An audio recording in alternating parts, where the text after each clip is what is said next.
नमस्कार मुलांनो, Excel tuition गोवापूर या चॅनलमध्ये तुम्हा सर्वांचं स्वागत आहे. पाठ 12वा मोबाईल झाला मित्र हा इयत्ता 6वीचा पाठ आज आपण वाचणार आहोत. पाठ 12वा मोबाईल झाला मित्र.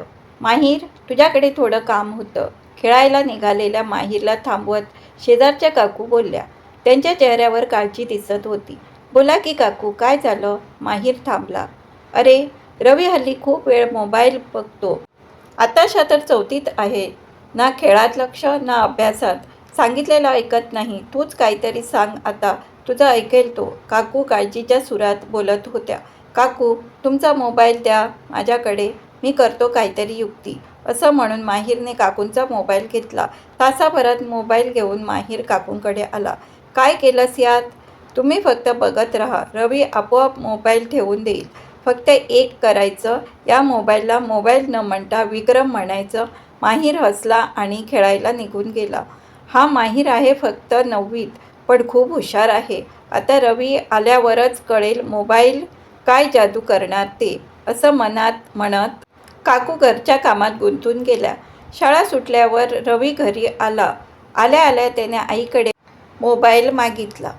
अरे, हातपाय तर धुवून घे आधी, मग घे हवं तर विक्रमला. विक्रम? हा विक्रम कोण? मोबाईल, त्याचं नवीन नाव ठेवलंय विक्रम. काकूंनी असं मोठ्या आवाजात बोलायचा अवकाश की आतल्या खोलीतून आवाज आला. मी इथं आहे, मला कोणी आवाज दिला? हे ऐकताच रवी ताडकन उडालाच. हे कोण बोललं? रवी आईसोबत आतल्या खोलीत आला.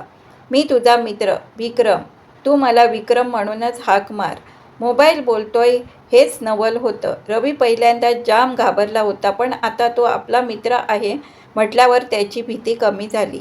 आधी हातपाय धुवून घे, थोडा वेळ बाहेर खेळ आणि मग माझ्यासोबत खेळ, विक्रम स्पष्ट शब्दात सूचना देत होता. रवी कोड्यात पडला होता. आता मोबाईल आईसारख्या सूचना देऊ लागला होता. नाही, मला आत्ताच गेम खेळायची आहे, मी नाही ऐकणार तुझं, असं म्हणून रवीने मोबाईल हातात घेतला. इतक्यात त्यावर गजर सुरू झाला. गजरचा आवाज इतका मोठा होता की रवीने मोबाईल पटकन पलंगावर टाकला आणि तो हातपाय धुवायला पळाला. हातपाय धुवून तो बाहेर खेळायला गेला. आज खूप दिवसांनी मैदानावर खेळल्यामुळे त्याला एकदम ताजंतवानं वाटत होतं. घरी परत आल्यावर त्याने आईला विक्रमविषयी विचारलं. अगदी थोड्या वेळासाठी मिळेल, आई सांगून गेली. रवी मोबाईल खेळण्यात गुंतला. वेळ संपायला आल्यावर विक्रमने सूचना द्यायला सुरुवात केली. तुझी वेळ संपत आली आहे. रवीने तिथं लक्षच दिलं नाही. थोडा वेळ गेला आणि मोबाईलचा गजर सुरू झाला. रवीने एक पटकन मोबाईल खाली ठेवला. रात्री त्याने पुन्हा मोबाईल मागितला नाही. बाबांना पण नवल वाटलं. असं काही दिवस सुरू राहिलं. रवी आता शाळेतून आल्यावर हातपाय धुवून खेळायला जात होता. परत येऊन थोडा वेळ मोबाईलवर खेळत होता आणि रात्री आपला अभ्यास पूर्ण करत होता. माहीर, अरे काय जादू केलीस तू? रवी आता खूप शहाण्यासारखा वागतोय. काही नाही हो काकू, आम्ही एक विक्रम नावाचं ॲप तयार केलं आहे. त्यात काही सूचना दिलेल्या आहेत. मोबाईल आपोआप तशा सूचना पाळतो आणि पाळायलाही लावतो. हे फक्त 21 दिवस, त्यानंतर ते ॲप काढून टाकलं जातं, कारण तोवर तुमच्या सवयीत बराच फरक पडलेला असतो. म्हणजे आपण एखादी गोष्ट 21 दिवस पाळली तर आपल्या सवयी बदलतात? हो, बहुतांश वेळा. पण आपली इच्छाशक्ती जोरदार पाहिजे. असं काय? म्हणजे रवीची सवय बदलेल तर? अगदीच बदलेल. तो चांगला मुलगा आहे, त्यामुळे तो बदलेल निश्चित. बघता बघता 21 दिवस पूर्ण झाले. रवीचा दिनक्रम एकदम जोरात सुरू होता. तो आता मैदानावर खेळत होता आणि अभ्यासही करत होता. त्याला आपल्यातले बदल जाणवू लागले होते. आई, खरं खरं सांग, हा विक्रम माहीर दादानं आणलाय ना? यावर आई हसली आणि म्हणाली, हो, त्यानेच दिला.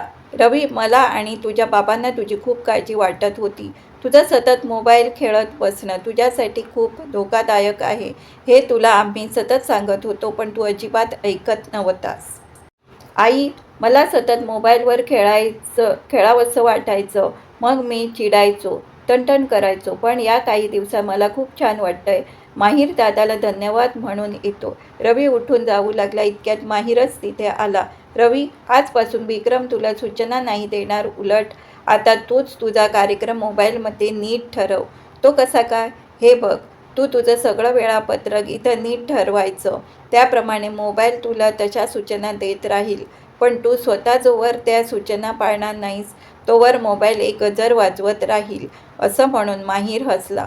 आणि सूचना पूर्ण झाली की तुझं उद्दिष्ट पूर्ण होईल. अरे च्या, हे तर गेमसारखंच आहे की. हो, पण फक्त 21 दिवस.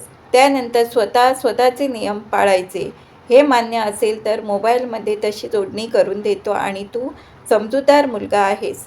आपण किती वेळ आणि कशासाठी मोबाईल वापरायचा हे तू आता स्वतः ठरवायला हवं. माहीर गंभीर आवाजात बोलला.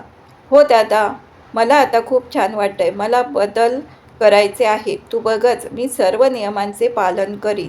पण तेही फक्त 21 दिवस. नंतर स्वयंशिस्त. कारण माणसाने मोबाईल बनवला तो सोयीसाठी. आपण त्याचे गुलाम झालो तर हा मोबाईल आमच्यावर ताबा मिळवील, आपल्याला गुलाम करून टाकेल. रवीला मुद्दा पटला. रवीचा 21 दिवसांचा नवीन प्रवास सुरू झाला. आता त्याने स्वतःची योजना तयार केली. तो मनापासून त्या सर्व नियमांचे पालन करू लागला. बदल घडायला वेळ लागतो, पण बदल पडतो यावर आपला ठाम विश्वास मात्र असला पाहिजे. आता पाहूया लेखकाचा परिचय. मुलांनो, जर तुम्हाला एक्सेल ट्युशन गोवा बोर्ड हा चॅनल व त्यातील कंटेंट आवडले असल्यास जरूर सबस्क्राईब करा excel tuition Goa board. Do like, share and subscribe for more such videos. लेखकाचा परिचय. फारुख सय्यद लायक अली काझी हे उपक्रमशील शिक्षक आहेत. महाराष्ट्रातील अनेक मान्यवर संस्थांनी आदर्श शिक्षक म्हणून त्यांचा गौरव केला आहे.